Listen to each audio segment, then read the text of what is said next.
हाँ देखिए बेटा, हम लोग ये वीडियो जो है वो आने वाले नेट एग्ज़ाम के हिसाब से तैयार कर रहे हैं। ठीक है। और हम लोग का आज का क्लास जो है वो एनिमल किंगडम के ऊपर है। ठीक है। हम स्टार्ट कर रहे हैं एनिमल किंगडम को, और आज हम लोग इसको देखेंगे। ठीक है। इसमें लिख रखा है पढ़ना क्या क्या है। इसमें पढ़ना है बेसिस ऑफ क्लासिफिकेशन। क्लियर। और सेकंड है क्लासिफिकेशन ऑफ एनिमल्स। ठीक है। कौन कौन सा बेसिस है, मतलब एनिमल किंगडम के अंतर्गत आने वाले जो ऑर्गेनिज्म है अप्रॉक्स लगभग 10 से 12 लाख ऑर्गेनिज्म जो हैं, 10 to 12 लाख ऑर्गेनिज्म हैं। ठीक है। इनको हम क्लासीफाई कैसे करेंगे, इनको हम लोग बांटेंगे कैसे, अलग अलग ग्रुप में रखेंगे कैसे। और एक इम्पॉर्टेंट चैप्टर है। ठीक है। नीट और दूसरे कम्पिटिटिव एग्ज़ाम के पॉइंट ऑफ व्यू से उसी हिसाब से हम लोग इसकी पढ़ेंगे भी, तैयारी भी करेंगे।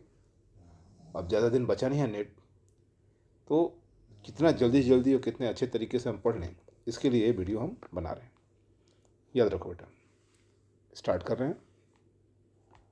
When you look around. ठीक है। When you look around. ठीक है। जब आप अपने चारों ओर देखते हो, you will observe different animals with different structure and form. ठीक है।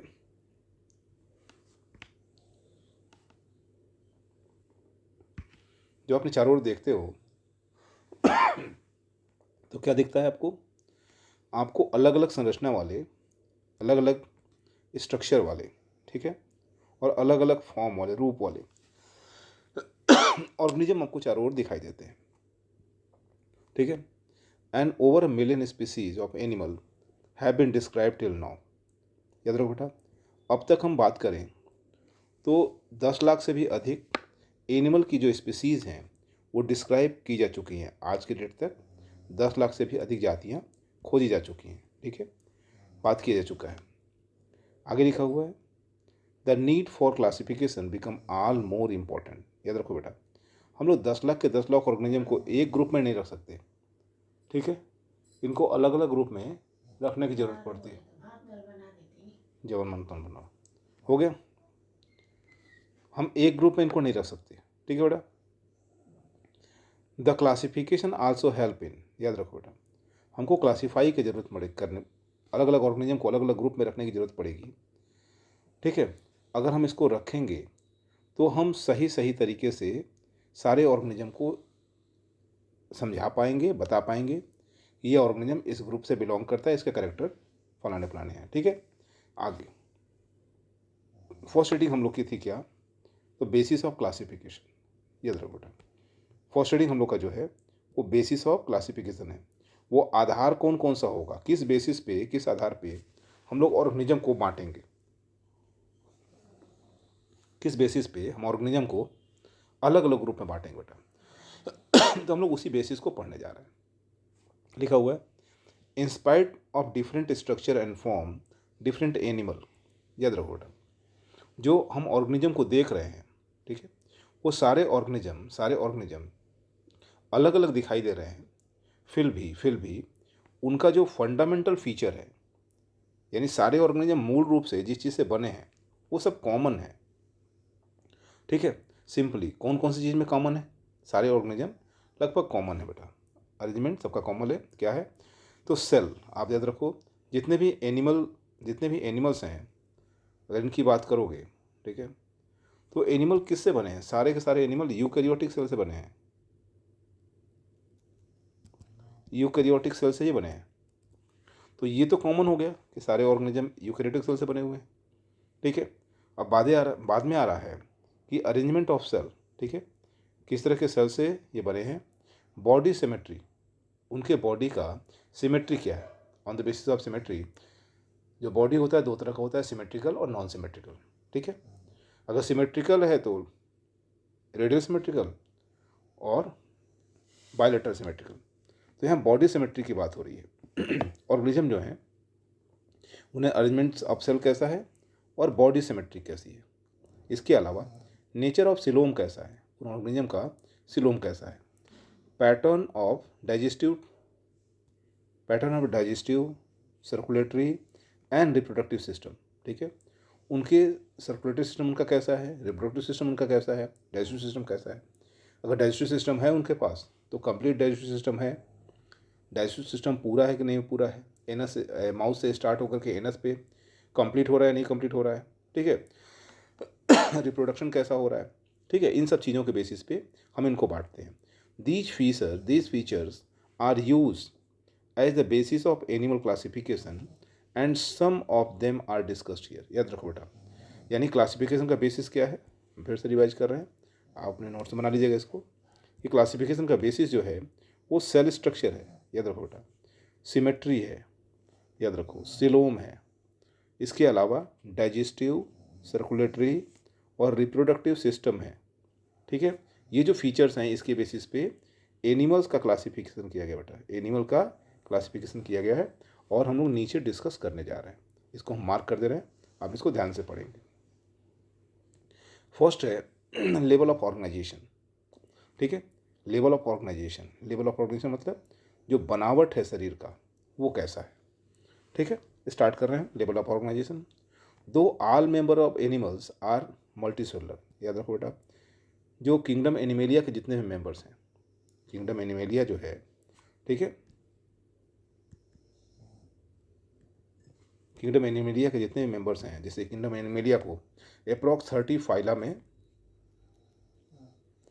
फाइलम बांटा गया, जिसमें से हम लोग यहाँ पे 11 फाइलम पर डिस्कस करेंगे हम लोग, ठीक है। और ये जितने भी आप फाइलम की बात कर रहे हो, जितने भी फाइलम की बात कर रहे हो, 30 नहीं 11 फाइलम की अगर हम लोग बात कर रहे हैं, तो ये सारे के सारे फाइलम, ये सारे फाइलम जो हम लोग पढ़ने वाले हैं, इनके जो मेंबर्स हैं उनका बॉडी जो है यूकैरियोटिक सेल से बना है, यूकैरियोटिक सेल से ही बना हुआ है।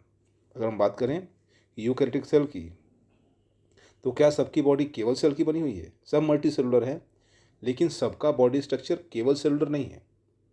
कुछ ऑर्गेनिज्म में टिश्यू बन जाते हैं, कुछ ऑर्गेनिज्म के पास टिश्यूज है, ठीक है, टिश्यूज ही हैं, ऑर्गन्स नहीं है। कुछ में केवल ऑर्गन्स बन गए हैं, टिश्यू से ऑर्गन अपग्रेड हो गया है, ऑर्गन बन गए हैं, लेकिन ऑर्गन सिस्टम नहीं बना है। कुछ में ऑर्गन सिस्टम बन गए हैं,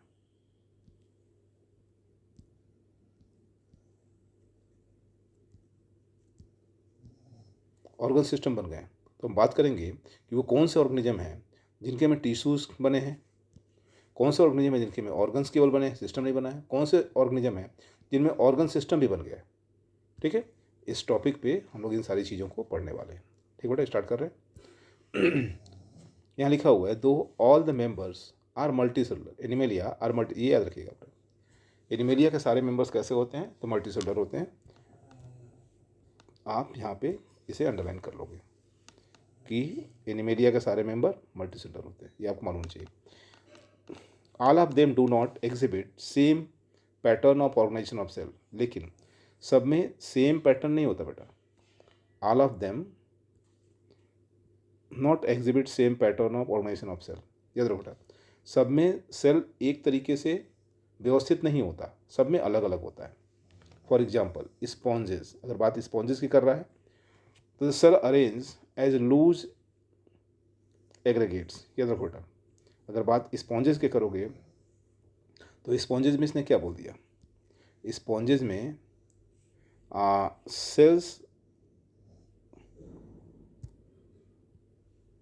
अरेंज एज लूज एग्रीगेट्स, याद रखो बेटा। दे एग्जिबिट सेलुलर लेवल, यानी इनका जो बॉडी ऑर्गेनाइजेशन है वो सेलुलर लेवल का है, इनका बॉडी ऑर्गेनाइजेशन जो है वो सेलुलर लेवल का है। किसका? स्पॉन्जेस का। अब आगे लिख रहा है, इसमें some division of labour actives amongst the cell, याद रखो बेटा। ये जो जितने भी सेल्स होंगे इसके बॉडी में, उसमें लेबर ऑफ डिवीजन होगा, यानी स्पॉन्जेस में अलग अलग काम को करने के लिए अलग अलग सेल्स होती हैं। जैसे न्यूट्रिटिव सेल अलग है, रिप्रोडक्टिव सेल अलग है, स्केलेटन को बनाने वाली सेल अलग है, नर्व सेल अलग है, जर्म सेल अलग है। इनके में अलग अलग काम को करने के लिए जिम्मेदारी अलग अलग सेल के पास होती है। अगर हम लोग बात करें अलग से तो क्या मिलने वाला है कि सिलेंट्रेट्स, अगर हम दूसरे फाइलम सिलेंट्रेट्स की बात करें तो arrangement of cells is more complex. याद रखो बेटा, जो सेल का अरेंजमेंट है वो कॉम्प्लेक्स है, किसके कंपेयर में? तो स्पॉन्जेस के कंपेयर में। अगर तुलना स्पॉन्जेस से किया जाएगा तो उससे ज़्यादा कॉम्प्लेक्स बॉडी स्ट्रक्चर किसका है? ठीक है, ज़्यादा कॉम्प्लेक्स बॉडी स्ट्रक्चर जो है वो सिलेंट्रेट्स का है। क्लियर? क्यों? क्योंकि जब इसकी बात करोगे तो इसमें the cells performing same functions are arrange into tissue, यानी सिलेंट्रेट्स में टिश्यूज बन गया है। जब हम स्पॉन्जेस की बात कर रहे थे तो बॉडी ऑर्गेनाइजेशन सेलुलर लेवल का है, सेल्स ही केवल हैं और अलग अलग काम कर रही हैं, लेकिन सिलेंट्रेट्स में टिश्यू फॉर्मेशन हो गया है। ठीक है, आगे बढ़ते हैं। यानी इसका body organization tissue level organization है। और still higher level of organization organ level. अगर टिश्यू लेवल से हम लोग आगे की बात करें तो बॉडी ऑर्गेनाइजेशन जो होता है वो ऑर्गन लेवल का होता है, और ऑर्गन लेवल बॉडी ऑर्गेनाइजेशन किसके पास है? तो प्लेटी हेलमिंथेस के पास होता है। हो गया। एंड अदर, अगर इससे आगे की बात करें, other phyla where tissue are group together, tissue are group together to form organs. याद रखो बेटा, टिश्यू मिलकर किसे बनाता है? ऑर्गन्स।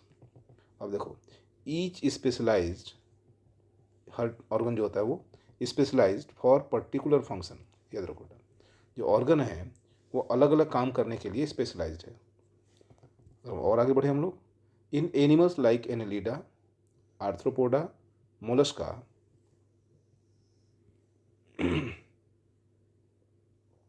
मोलस्का हो गया। Echinoderms, Arthropoda, sorry Chordata, organ have associated to form, ढेर सारे ऑर्गन आपस में जुड़ जाते हैं और बनाते हैं फंक्शनल सिस्टम को, आपस में जुड़ जाते हैं और बनाते हैं फंक्शनल सिस्टम को। यानी इनका जो बॉडी ऑर्गेनाइजेशन है, each system concern with specific physiological function, her system जो है स्पेसिफिक काम कर रहा है बेटा, स्पेसिफिक फंक्शन परफॉर्म कर रहा है। This pattern is called organ system, this pattern is called organ system level of organization. जैसे हम लोग की बॉडी जो है वो ऑर्गन सिस्टम लेवल ऑर्गेनाइजेशन है। ठीक है, याद रखिएगा। अब आगे लिखा हुआ है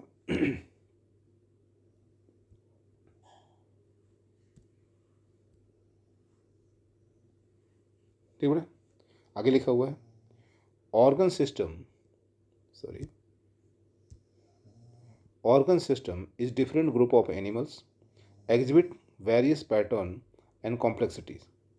अलग अलग ग्रुप की बात करोगे, जैसे अगर मैमल की बात करोगी और किसी और ऑर्गेनिज्म से बात, मैमल्स का कंपेरिजन, कार्डेटा कंपेरिजन अगर इकाइनोडर्मेट से करोगे तो बदल जाएगा। For example, digestive system of Platyhelminthes has only a single opening. याद रखो बेटा, अगर प्लेटी हेलमिंथेस के डाइजेस्टिव सिस्टम की बात करोगे तो उसमें केवल एक ही ओपनिंग होता है, उसमें एनस नहीं होता, बस माउथ होता है। Opening to outside of body that serve as single opening of outside body that serve as both mouth at anus, hence it is called incomplete. याद रखो बेटा, अगर प्लेटी हेलमिंथेस के एलिमेंट्री कैनाल में केवल एक ही ओपनिंग है, ठीक है, डाइजेस्टिव सिस्टम में केवल एक ही ओपनिंग है, इसका मतलब क्या हुआ? इसमें जो रेस्पिरेशन है, सॉरी इसमें डाइजेशन है वो इनकम्प्लीट हो गया।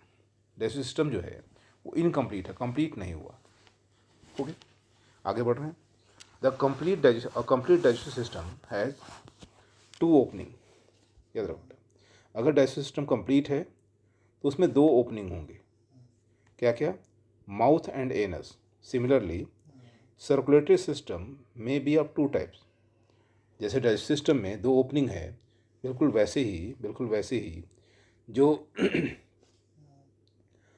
सर्कुलेटरी सिस्टम है, ब्लड सर्कुलेटरी सिस्टम है, वो भी दो तरह का है। It is of two types. पहला क्या है? ओपन टाइप सर्कुलेटरी सिस्टम, और दूसरा है क्लोज टाइप। ठीक है बेटा, ओपन टाइप और क्लोज टाइप की जब बात करोगे, ओपन टाइप और क्लोज टाइप की बात करोगे, ठीक है, तो ओपन टाइप में क्या है, open type in which blood pump out of heart and the cell tissue are directly bath in it. याद रखो, जैसे हार्ट है, अगर बात हार्ट की करें, अगर हार्ट ब्लड को पंप कर रहा है तो इससे निकलने वाला ब्लड जो होगा वो सीधे सीधे सेल्स के पास, सेल्स के कांटेक्ट में आ जाएगा। यानी ब्लड जो निकला वो सीधे सेल्स के कांटेक्ट में आ जाएगा। ये open type blood vascular system है। और फिर ब्लड कलेक्ट किया जाएगा इधर से, फिर हार्ट को पहुंचा दिया जाएगा।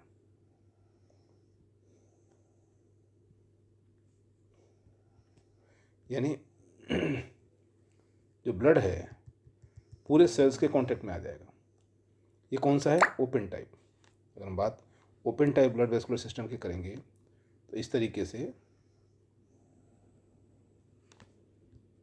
पूरा जो ब्लड है वो बॉडी कांटेक्ट। जबकि अगर क्लोज ब्लड वेस्कुलर सिस्टम की बात करेंगे तो हार्ट से निकलने वाला जो ब्लड है वो ट्यूब में ही बहता है।